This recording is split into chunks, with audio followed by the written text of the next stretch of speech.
You know, whenever a president gets into some kind of crisis, you start hearing the whispers, right? The 25th Amendment. It gets talked about like it's this constitutional eject button, some secret weapon the cabinet can use to just remove a president they think is unfit. But honestly, that's a dangerous myth. The truth is, Section 4 of the 25th Amendment is one of the most difficult and frankly perilous tools in the entire Constitution. So let's break down why. So, is it really a presidential eject button? A quick, easy way to get rid of a president who seems erratic or just unfit for the job? Well, that's the popular idea for sure. And today, we're going to take that idea apart, piece by piece, by looking at what the law actually says and the absolute crises that forced us to create it in the first place. All right, here's our roadmap. We'll start by digging into the dangerous gap in the Constitution that made this whole amendment necessary. Then, we're going to walk through the brutal, step-by-step mechanics of Section 4. We'll get into the huge debate over what inability even means, uncover two terrifying legal loopholes, and finally, I'll show you why it's actually harder to use than impeachment. To really get the 25th, you first have to understand the sheer chaos that came before it.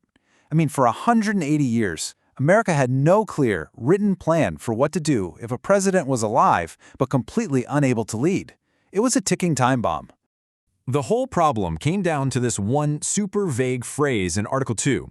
It said, "The powers and duties of the president shall devolve on the vice president if the president is unable to serve." But what does devolve even mean? Did the VP just get to borrow the powers, like a temporary caretaker? Or did they get the office itself, becoming the new president? For almost 2 centuries, nobody knew for sure.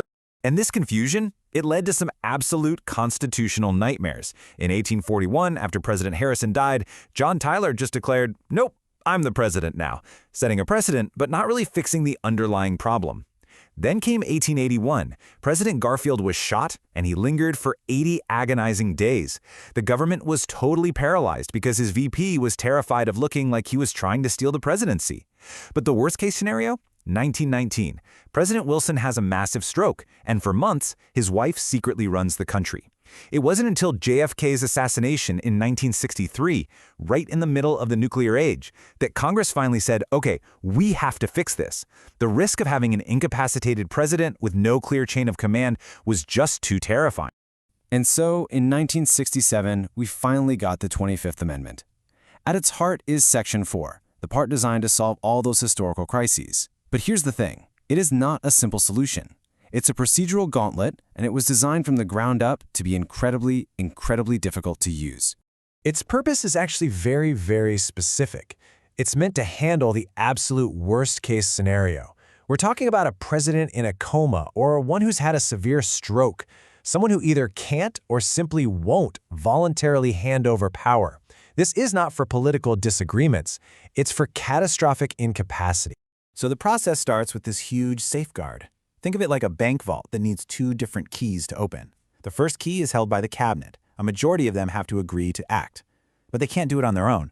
The second and absolutely most critical key is held by the vice president.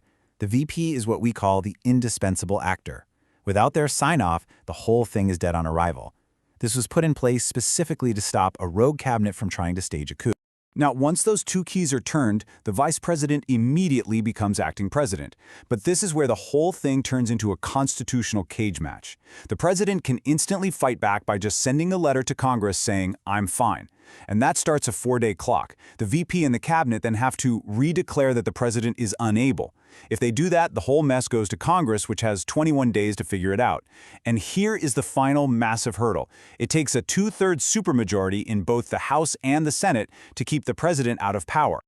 This table really lays out that whole political brawl. But just look at that last stage. To kick things off, you only need a simple majority of the cabinet. But the final decision? That requires a massive supermajority in Congress. If that vote fails, or if they just run out the 21-day clock, boom, the president immediately gets all their power back. That is a seriously high bar to clear. So, given how ridiculously hard this whole process is, what kind of situation could possibly justify it? Well, this brings us right to the core debate over the amendment's most important and deliberately undefined word, inability. The folks who wrote this amendment clearly had a medical model in mind. You know, a president in a coma, or one who's had a severe stroke, or maybe even one who's been kidnapped. These are clear-cut cases where someone just can't do the job. The real danger, the thing they were terrified of, is the political model. using the amendment just because a president is unpopular or has bad judgment or seems incompetent. And don't just take my word for it. John Feerick, one of the guys who literally architected the amendment, made this crystal clear.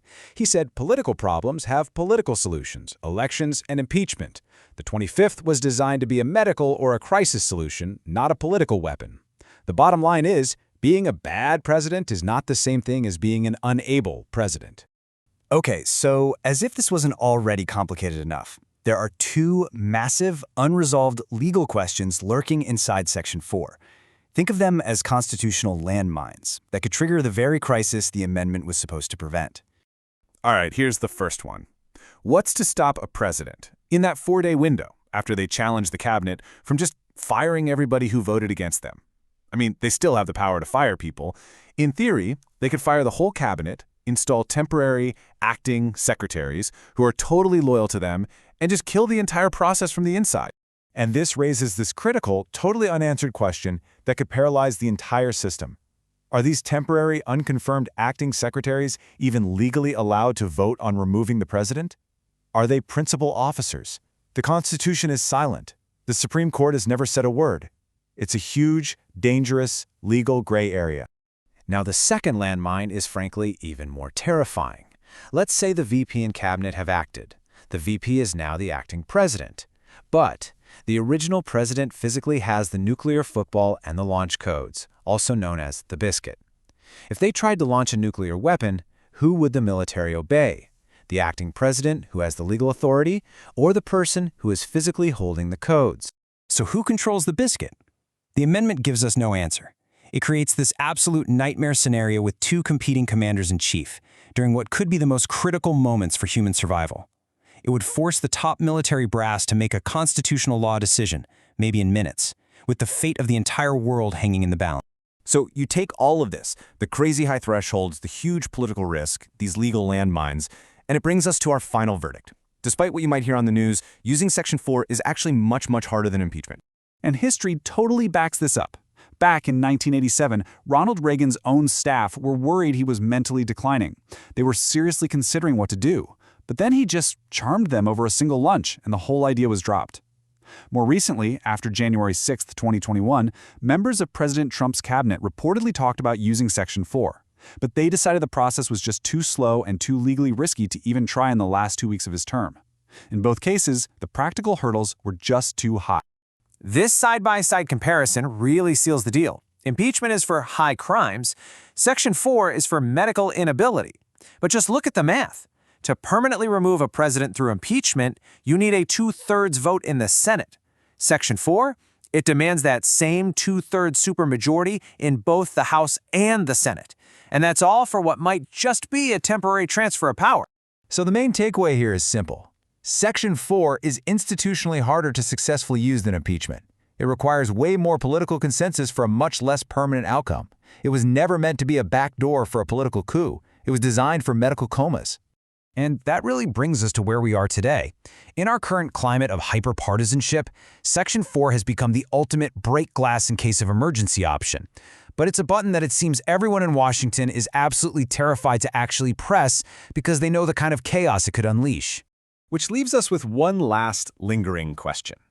Is the 25th Amendment a vital constitutional safeguard that protects the nation from the worst-case scenario? Or is it a kind of doomsday device, so full of risk and ambiguity that we're simply too afraid to ever use it?